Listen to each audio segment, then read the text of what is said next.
One Piece isn't political.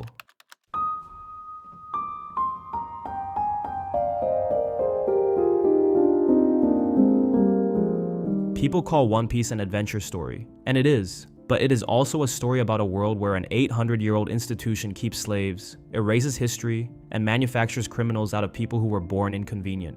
It is a story about children who were tortured by their fathers, starved on open water, hunted by the government since the age of 8, or sold to aristocrats at 12. It is a story about entire races being enslaved and then blamed for their own anger about it. It is a story about corruption so total and so normalized that the people inside it have stopped being able to see it. And basically, the entire story is told in bright colors, with a cast of lovable idiots. The contrast is there, and it is hard to ignore. Oda uses joy as a delivery system for unbearable things. And the reason it works is that by the time you feel the weight of what he is actually saying, you already love everyone it is being said about. This is where One Piece goes further than 99% of shonen. I'm not trying to say other series are shallow. One Piece is uniquely committed to making that darkness systemic. What I mean by that is that the atrocities we see in One Piece are always something that we are seeing, or have seen in the real world. Censorship, slavery, systemic corruption, just to name a few. And with this video, I'll be diving into all of them. The greatest misunderstanding which I come across a lot is, the dark side of the One Piece world is not something sprinkled on top of the story itself. The darkness is literally the architecture the world is built on. Put simply, One Piece is not a cheerful story that occasionally becomes serious. It is a serious story that survives by being cheerful. The laughter is load-bearing, the colors are load-bearing, the jokes are load-bearing, Luffy's stupidity is load-bearing, the feasts, the songs, the crying faces, the impossible animals, the island made of candy, the skeleton asking to see panties, the cyborg with cola-powered arms, the reindeer doctor who hides by standing in full view of everyone. All of that is part of the machine. The story makes you comfortable enough to keep looking. Then, once you are looking, it shows you the world, and the world is monstrous.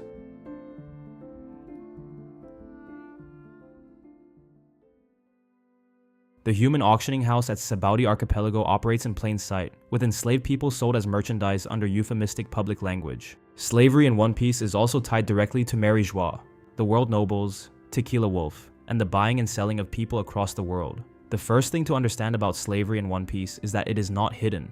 That is what makes it terrifying. Oda does not present slavery as a secret buried under the world government's official face. He presents it as one of the official faces. The human auctioning house is simply a business. It has a hall, it has an auctioneer, it has seating, it has bidders, it has product categories. People are brought out, evaluated, displayed, and sold. The aristocrats do not whisper, they shop. And this is the point. The horror is not that the system exists despite the law. The horror is that the system exists through the law. The world government officially prohibits slavery. The world government also protects the celestial dragons who keep slaves. These two facts coexist without contradiction, because the law in One Piece has never been about justice. It has been about protecting the people who wrote it. This is why the euphemism matters. Calling the human auctioning house an employment security office is not just a joke. It is the first exhibit in the prosecution. It is bureaucracy laundering atrocity. It is the formal language of legitimacy applied to the buying and selling of human beings. That is how evil survives in One Piece. It does not always announce itself with horns. Sometimes it uses paperwork. The Sabaody auction is one of the most important tonal ruptures in the series because everything about the arc looks like adventure until suddenly it does not. The Straw Hats arrive at a strange island of bubbles and amusement park absurdity. The visual language is soft, buoyant, almost whimsical. Then the story walks you into a room where people are property. Oda makes Sabaody beautiful, so that the ugliness has nowhere to hide. He gives you floating bubbles, then puts chains under them. He creates a place that looks like a theme park, and reveals that one of its attractions is human trafficking. The reader is forced to understand that the world of One Piece is not divided into dark places and bright places. The darkness has learned to operate in the bright places. Boa Hancock and her sisters were captured as children, sold to the world nobles, branded with the hoof of the celestial dragon, and later freed by Fisher Tiger. Hancock's history and her gratitude to Fisher Tiger are central to her Amazon Lily flashback, and the series frames the mark on her back as an intolerable vulnerability, rather than a simple plot detail. Hancock is one of the clearest examples of how One Piece uses restraint not to soften violence, but to make it more devastating. The series does not show us exactly what happened to Hancock during her enslavement. It does not need to. The language is enough. The silence is enough. The way she cannot finish the story is enough. The way her sisters respond is enough. The way her entire adult personality has been built around being untouchable is enough. Hancock is introduced as the most beautiful woman in the world. the Empress of Amazon Lily, a warlord of the sea, someone whose physical presence turns desire itself into a weapon. She is absurdly powerful. She is worshipped. She is feared. She is used to people falling at her feet. Then she turns around and shows Luffy the mark. It treats it as exposure. In both the manga and anime, the framing is intimate and tense. We are not being given lore. We are literally being allowed to witness a survivor reveal the part of herself she has built an empire to hide. Both things are true at the same time. This is one of the things One Piece understands better than most stories. Survival does not erase victimhood, and victimhood does not erase power. Hancock is not reduced to what happened to her, but what happened to her is not erased by what she became. Her cruelty toward others is real. Her trauma is real. Her fear is real. The mark on her back is the place where all of those truths meet, and the violence implied by the narrative must be handled carefully. We do not know the specifics, and I'm glad that is the case. Nothing I'm going to mention right now is confirmed canon, but the combination of Hancock's age, the Celestial Dragon's ownership of girls and women, the phrase, greatest horrors imaginable, her adult terror around exposure, and the extreme psychological coding of the reveal strongly implies abuse without making spectacle out of it. Oda is not fascinated by suffering as spectacle. He is fascinated by survival as evidence. Who lived? What did they carry? Who helped them carry it? Those are the questions that matter. Fisher Tiger's assault on Mary Joie may be the most morally unambiguous act in the entire series. He freed slaves. He freed everyone he could. That distinction matters. Fisher Tiger hated humans. The story is honest about this. His hatred was not abstract. It came from what humans did to him. It came from chains, ownership, humiliation, and still, when confronted with human beings in chains, he freed them too. Here's the paradox. Fisher Tiger could not love humans, but he could still recognize that no one should be a slave. That is one of the most morally serious distinctions in One Piece. The series does not ask trauma survivors to become saints.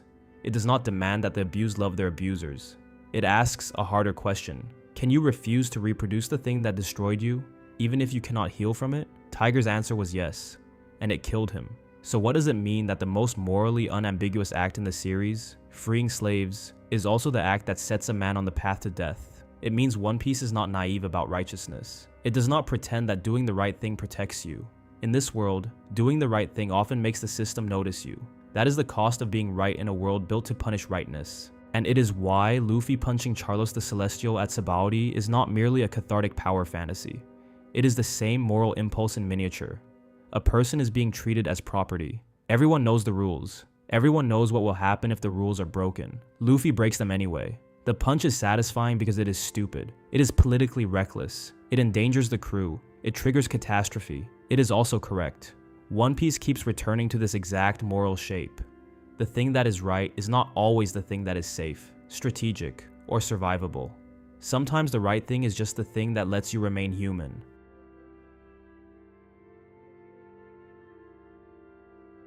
One Piece has a father problem. Not every father is monstrous. Garp loves Luffy in his way. Zeph loves Sanji with the ferocity of someone who mutilated his own body to keep a child alive. Whitebeard builds a family out of broken men and calls them sons. Hirlook gives Chopper a name, a dream, and a reason to believe he might not be a monster. But the series is also populated by men who did specific, deliberate, categorically unacceptable things to their own children. You guys definitely saw this coming, but Sanji and Judge.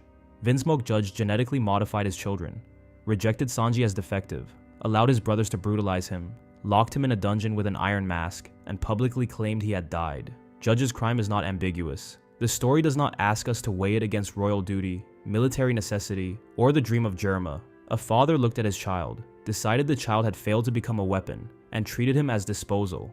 The cruelty of Sanji's childhood is not only physical, it is ontological. Judge did not simply hurt Sanji. He told Sanji what he was, a failure, a defect, an embarrassment, something not worth raising, something whose existence should be hidden.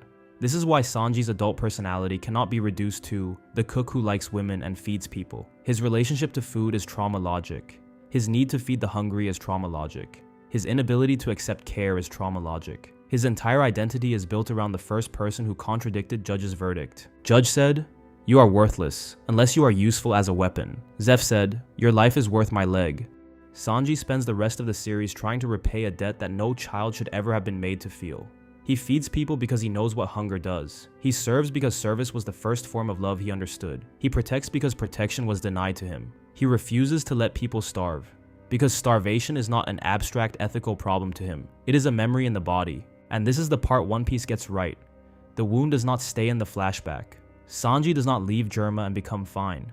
He leaves Germa and becomes Sanji. The kindness is the scar tissue. That is why his return to Judge and Whole Cake Island is so psychologically brutal. It is not just a confrontation with a villain. It is the adult self being forced back into the room where the child self was declared dead. The Iron Mask is one of the cleanest symbols in the series. It hides the face. It prevents eating.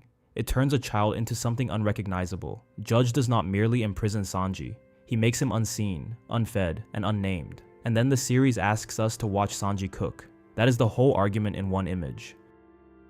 Big Mom. Charlotte Linlin was abandoned as a child and taken in by Mother Carmel, who ran Sheep's House. Carmel was publicly regarded as a holy mother figure, while secretly selling children to the Marines and world government, including supplying children for state purposes. Big Mom is one of the most unsettling characters in One Piece because the series refuses the easy version of her. She is a monster. She is also a child who was failed so completely that she never developed a moral architecture strong enough to contain her own appetites. These two things are not mutually exclusive. Linlin did not choose to be born with impossible hunger and impossible strength. She did not choose to terrify her parents. She did not choose to be abandoned. She did not choose to be handed to a woman who smiled like a saint and thought like a trafficker. Mother Carmel is one of the darkest characters in the series precisely because she weaponizes care. She does not look like a slave trader. She looks like rescue. She looks like mercy. She looks like the person children run toward when no one else wants them, and she is selling them. This is the specific horror of the Linlin story. The most important maternal figure in her life was a fraud, and Linlin appears not to know it. She builds Todo Land, a supposed utopia where all races coexist at one table, on the model of a woman whose universal love was a business model. The dream is beautiful. The foundation is poisoned. That is why Todo Land is so disturbing. On paper, the dream sounds almost like Otohime's dream, a world where difference is welcome, a place where everyone belongs. But Big Mom's version is ownership disguised as family. She does not build community. She collects people. She does not end discrimination. She turns diversity into inventory. Understanding this does not absolve her. The point here is that we're not asked to forgive Big Mom because she was hurt. It asks us to understand how a hurt child can become the adult who hurts everyone else. That is a much more useful moral question.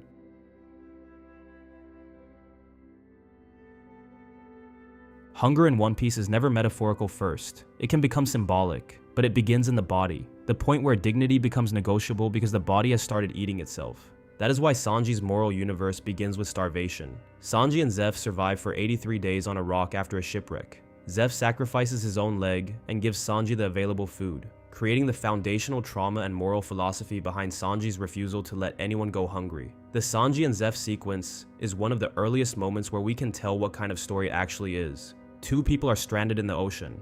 One is a child. One is a pirate. There is one bag of food. The adult gives the child the food and mutilates himself to survive. Oda lingers on the degradation, the waiting, the rationing, the false hope, the desperation. Sanji becomes hungry enough to attack Zeph for food, only to discover there is no food to steal. That discovery is the moral event. Sanji does not merely learn that Zeph saved him. He learns that Zeph allowed himself to starve so that Sanji could live. From that point forward, Sanji's relationship to food is not a personality trait. It is a vow. This is why he feeds enemies. This is why he cannot tolerate waste. This is why hunger is the one condition he refuses to moralize.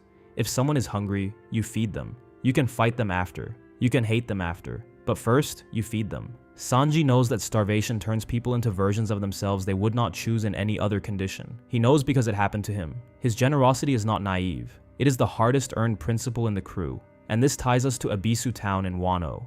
The people of Ebisu Town suffer poverty and hunger under Orochi and Kaido's rule. They eat failed smile fruits, which do not grant powers but leave them unable to express sorrow or anger, forcing laughter even during grief. Hiyori identifies this as Orochi's heaviest sin, because he made people miserable and forbade them to grieve. Ebisu Town is one of the most precise political images in One Piece. The people are starving. That is already violence. But Orochi adds a second violence. He makes the suffering invisible. The failed smile fruits are horrific because they turn hunger into performance. The people are not happy. They are not resilient in the cute, inspirational way stories sometimes frame poor communities. They are trapped inside laughter. They laugh at funerals. They laugh at execution. They laugh while their bodies fail. The smile is not literal coping. It is not hope. It is a mask surgically attached to a wound. Zoro does not understand at first. He sees laughter where grief should be. Then he learns the truth. and the laughter becomes unbearable. The meaning changed entirely. This is where we see Oda's touch. He gives you something that looks like absurdity, then he reveals the system under it. Ebisu Town is also one of Wano's clearest arguments about political control. Hungry people who can visibly suffer are dangerous to regimes. Their bodies testify. Their grief gathers people. Their anger can become solidarity. Orochi's solution is not to feed them. It is to remove their ability to show what has been done to them. This is the cruelty of the smile fruit. It does not end suffering. It only makes suffering less inconvenient to the powerful. We can tie this to the real world right now. There are regimes in the real world that do versions of this without devil fruits. They do it with propaganda, with poverty management, with bureaucratic invisibility, with systems that make suffering private and therefore politically harmless. Wano turns that into fantasy imagery so blunt it becomes impossible to miss. A town of starving people laughing at their own dead. If this is not hell, then what is?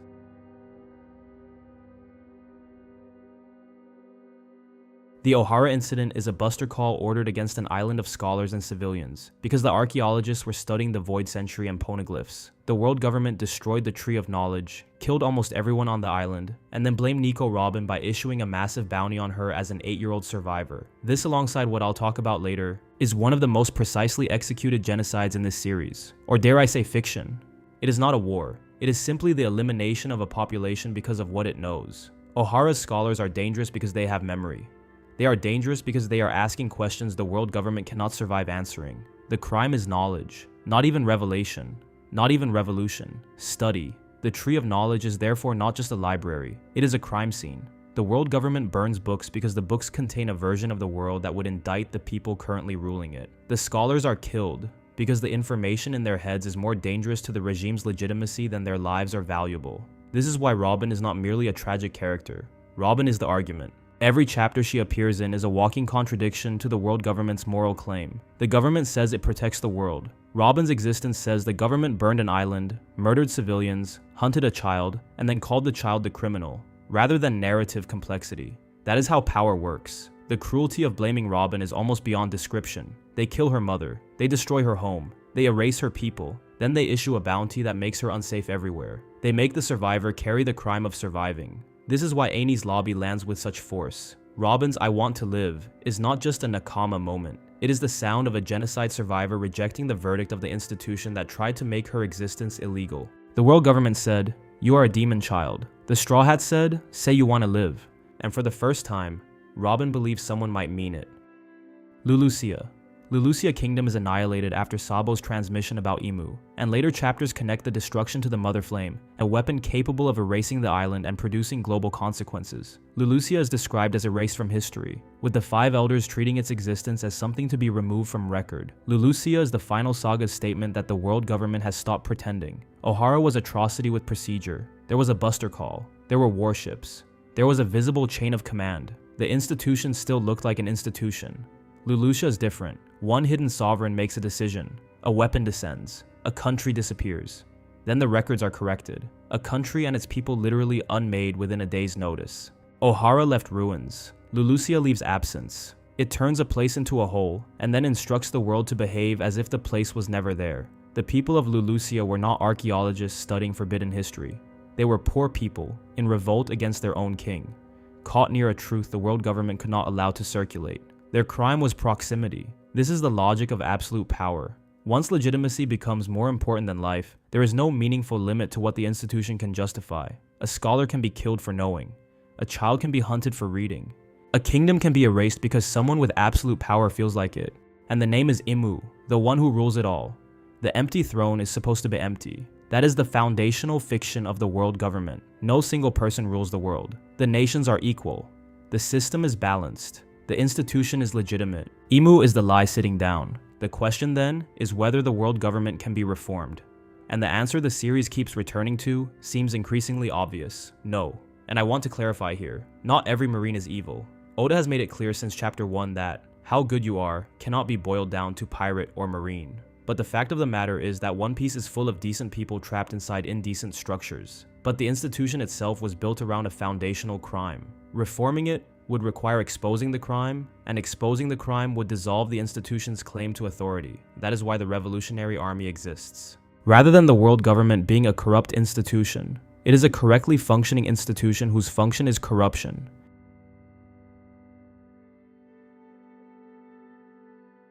Fishmen and merfolk have a long history of discrimination, enslavement, and attempted political recognition under the world government. Fisher Tiger, Otohime, Arlong, Hody Jones, and Jinbei represent different responses to that history, with the Fishman Island arc making the cycle of hatred its central concern. Fishman Island is one of the most misunderstood arcs, because people often want it to resolve racism cleanly. It refuses. The history is real. Fishmen and merfolk were enslaved by humans. They were treated as less than people. They were bought and sold. Even after official recognition, the social reality did not disappear. Legal recognition did not close the auction house. It did not erase disgust. It did not make humans stop recoiling at fishmen in public. The law changed faster than the hatred. That is one of the arc's most adult ideas. Otohime and Arlong are often framed as opposites, and they are. But the important thing is that they are responding to the same wound. Otohime chooses love. She believes the cycle will only end if someone stops feeding it. She asks her people to imagine a future with humans despite everything humans have done. This is almost impossibly generous. It is also politically necessary.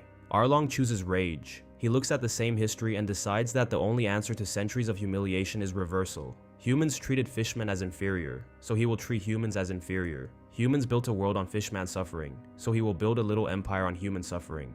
Here's the uncomfortable part. Arlong's anger is understandable. His actions are not justified. What he does to Nami and the people under his control is evil, but the anger itself did not come from nowhere. One Piece is too honest to pretend that oppressed people simply invent hatred out of personal defect. This is what makes Hody Jones such a sharp complication.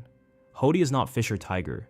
He is not a direct survivor, processing the experience of chains. His hatred is inherited. It is ideology as identity. He is what happens when historical trauma becomes a cultural script for a generation that did not personally live the original wound but has been raised inside its emotional weather. Oda's question is brutal. What happens when hatred outlives the event that produced it? The arc does not answer easily, because there is no easy answer. Hody's hatred is less personally grounded than Arlong's, but it is still produced by a world where the original injustice was never repaired. That is the cycle. The wound creates rage. The rage creates new victims. The new victims create new rage. Everyone inherits something, and almost no one knows what to do with it. That is why Jinbei's apology to Nami matters so much. He did nothing to her personally, but he apologizes because he understands that silence and proximity are not neutral. He was part of the world that allowed Arlong to become what he became. He belonged to a community whose pain had been weaponized against Nami's childhood. Neutrality in the face of injustice is not innocence. It is participation.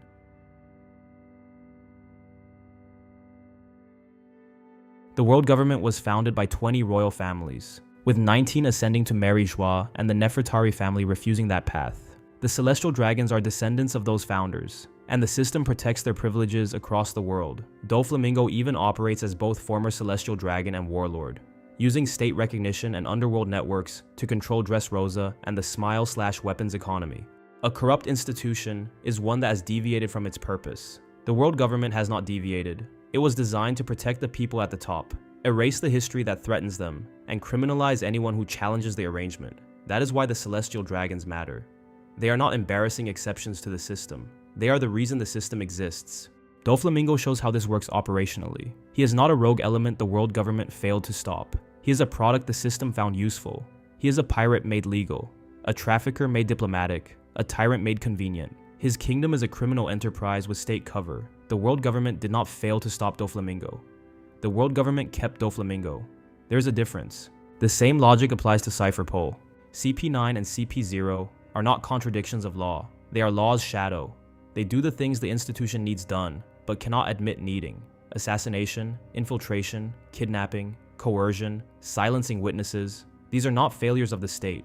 They are tools of the state. Robin's life is the complete expression of that machine. The government commits a crime at Ohara. Then it criminalizes the witness. Then it sends agents to capture or eliminate the witness before the crime can become history. Where we are at currently, the structure no longer needs subtlety anymore. Lulusia is not a mistake.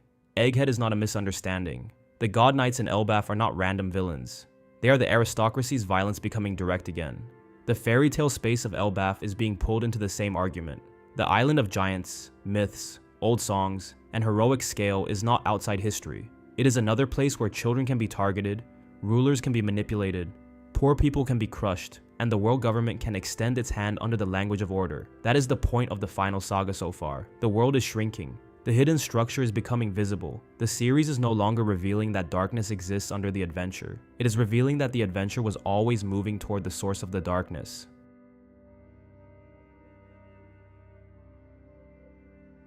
One Piece is unusually honest about trauma because it does not treat trauma as something resolved when the villain falls. Nami is free after Arlong Park, but her relationship to money does not become normal. Robin is rescued at Eni's lobby, but 20 years of betrayal do not vanish because one crew says the right thing once. Sanji leaves Germa, but his body still remembers hunger, rejection, and gendered categories of safety. Chopper finds a crew, but the child who was rejected by both reindeer and humans is still inside the doctor. Survival habits outlive survival conditions. Arlong kills Belmir, forces Nami to work as his cartographer, promises to free Kokoyashi village if she pays 100 million berries, and then uses corrupt marines to confiscate the money she saved. Nami's money obsession is never only comedy. She spent childhood trying to earn an impossible sum to buy back her village from Arlong, while a corrupt marine system ensured even that desperate bargain could be stolen from her. Money became safety. Counting became control. Theft became survival. After Arlong, the emergency ends. The nervous system does not. That is why the gag works and hurts at the same time. Nami's greed is funny because she is extreme. It is painful because we know exactly where the extremity came from. She does not simply like money. She learned that money was the only language her captor pretended to respect. This also brings us to Sanji. Sanji's refusal to fight women is one of the series' complicated ongoing trauma portraits. It is played for comedy.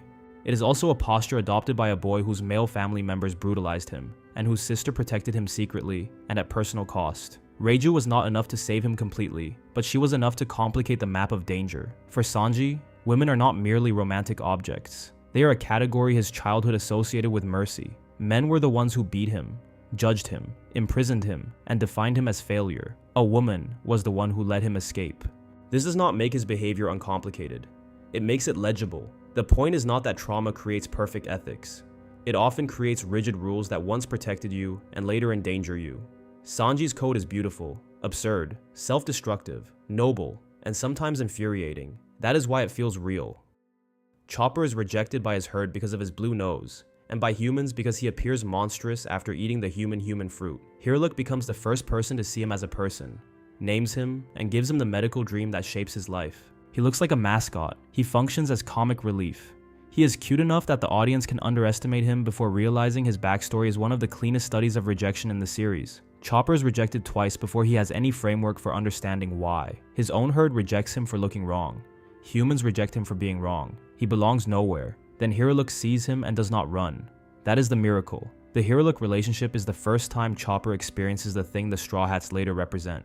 Someone choosing to see you as a person before you have earned the right to be seen. When Hiruluk dies, the trauma is not only the loss. The trauma is that the first person who chose Chopper is gone. And Chopper has to carry that choosing forward as proof that it happened. This is why Chopper's dream matters. Cure any disease is not a scientific position. It is loyalty. Hiruluk believed all diseases could be cured. Chopper continues that argument because abandoning the belief would feel like abandoning the man.